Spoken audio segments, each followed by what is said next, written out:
Wanted to share some thoughts that were published in Forbes recently by Brian Robinson, a therapist based in North Carolina and an experienced writer. So these are his thoughts, not mine, but I just like to amplify and share them, basically reading through his some of his arguments to help provide people some context with which to think about how our mind's approaching uncertainty. So one of the points that he makes in his article is about the article, in fact, is entitled The Psychology of Uncertainty.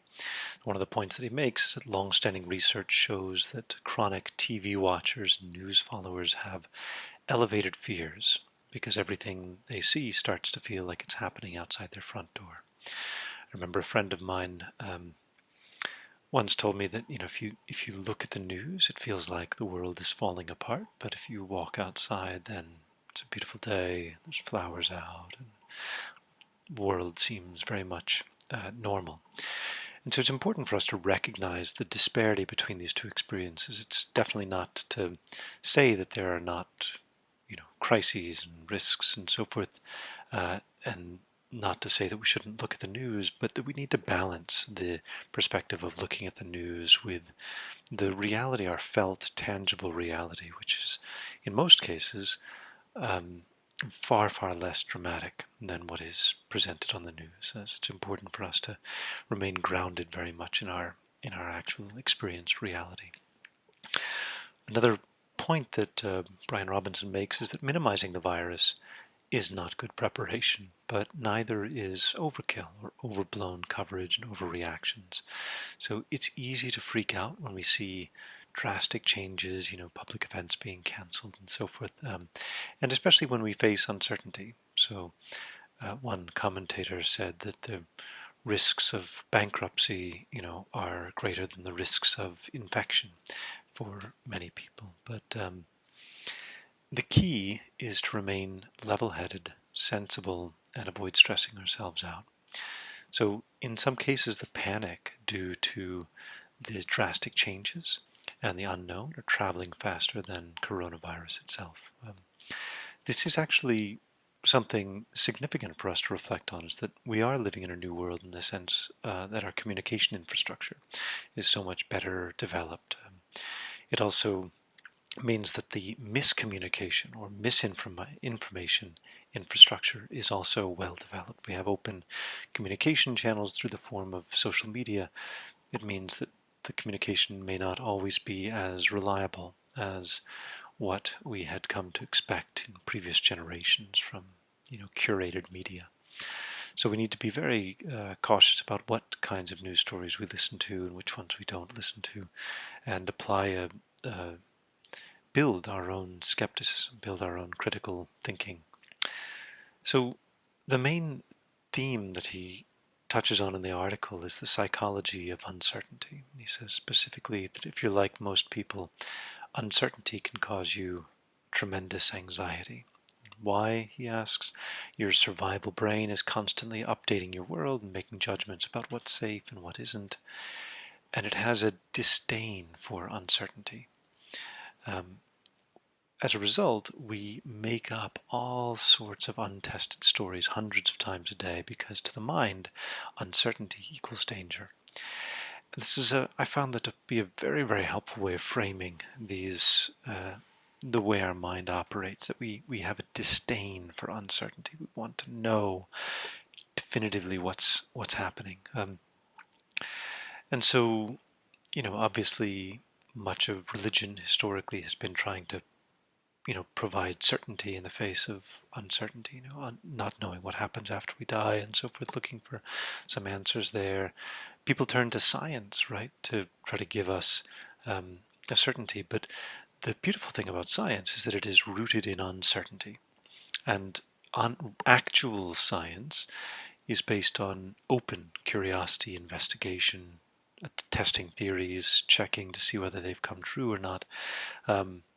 And then smoothing everything over with statistics. So this is the actual scientific method. And so it's funny, we love, well, at least most people in our society, modern people, they love science, they appreciate science because it feels like science gives certainty, but it does throw us off when science changes their recommendations and conclusions from time to time. But the reality is that science is is based on the healthy processing of uncertainty, a healthy, wise approach to uncertainty, as opposed to trying to project certainty where there is none.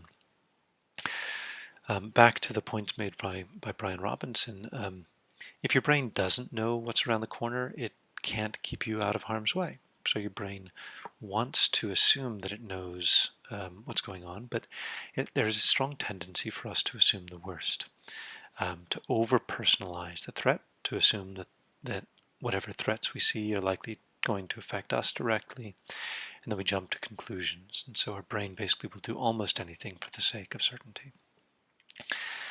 We are hardwired to overestimate threats and to underestimate our ability to handle them, all in the name of survival. So our mind says, okay, this might be a threat, so I might not be able to deal with it. So then, of course, a strong reaction is required.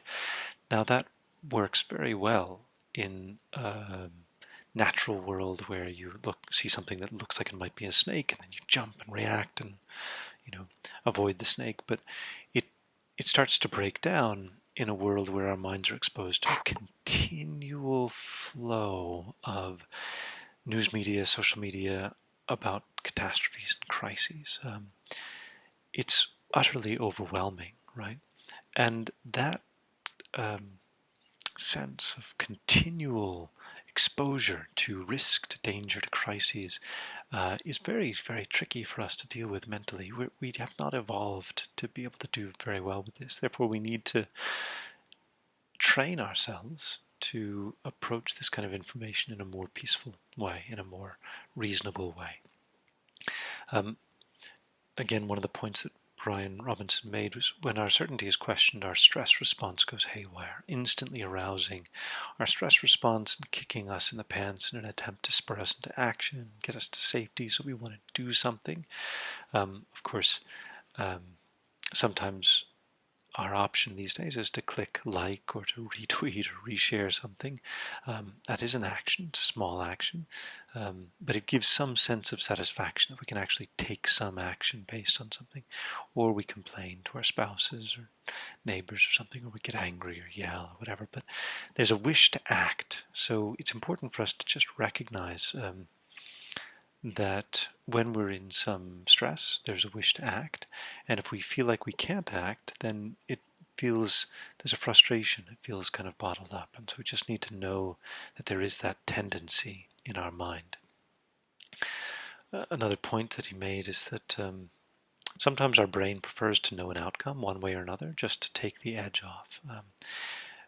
And studies show that we're calmer anticipating pain than anticipating uncertainty, because pain is certain. There's apparently a British research study that when study participants who knew for sure that they would receive an electric shock felt calmer and less agitated than those who were told they only had a 50% chance of getting the electric shock. So powerful, powerful study. So the fear, the anxiety, and the uncertainty, the fear and anxiety and pain around uncertainty is greater than that around pain. So another example from research was that job uncertainty is said to take a greater toll on our health than actually losing our job. Again, I'll repeat that. Job uncertainty can have a greater impact on our health than actually losing our job. So some of the recommendations he made in the article, which I also quite appreciated, his essential recommendation was do the basics, but don't panic. And one of the points that he drew out is that research scientists have long said that every thought that enters the mind eventually finds a place in the body where it bears the burden. It's very interesting that we are physical creatures, even though we live in a very mental space. Most of us live in a very conceptual space, living in a virtual reality, basically a virtual space exposed to thoughts, worries, fears, ideas, fantasies, social media, internet, TV, etc. It's a very conceptual world, but we are grounded in a physical body, and that is what it means for us to be alive. We're actually anchored in a particular place and time. And whatever mental experiences we have, they anchor themselves in our body in the form of, physical tension, some stress, maybe in our neck, in our shoulders, some tightness in different parts of our body, some feelings of anxiety or discomfort, ways we hold our body. It's important for us to recognize that this is the case as well, because we can take a physical approach to dealing with mental stress.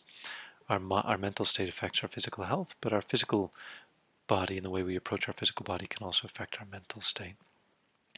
So our mindset during a crisis such as this one is everything. It's critically important, and that our perspective is something that we can control. It is the most important thing that we can control, because so much is out of our control. The externals of what's going on are totally out of our control, or mostly out of our control. So, great line from his article: these disruptions are scary, but fear, panic, and worry are not preparation. So these disruptions are scary, but fear, panic, and worry are not preparation. So our mindset during this crisis is everything. Our perspective is the most powerful thing that we can control. So adding stress to an already difficult situation doesn't help us to perform practical activities at all. So if there's practical steps we need to take, we can carry them out. We don't need to carry them out with a mind of anxiety. The anxiety, in fact, is a bit of infectious. If we have friends, children, family around us, even strangers, we pick up on one another's anxiety. So if we project calm, peace instead of anxiety, then not only are we helping ourselves, but we're helping the people around us. We're peaceful. We can be peaceful, not because we know what's going to happen, but simply because we've decided to be peaceful, even in the face of uncertainty. We've decided that our resilience will be stronger if we're peaceful than if we're unpeaceful. So our resilience is one of the most powerful things that we can build on. And resilience simply means our ability to adapt if something difficult happens. We have no idea what's going to happen, but we know that we can retain a peaceful mind, and we can approach any situation with calm, good motivation, and as well-informed, rational, and practical a response as we can manage. So, hope this helps. Again, I'll put a link to the article in the feed. Thanks.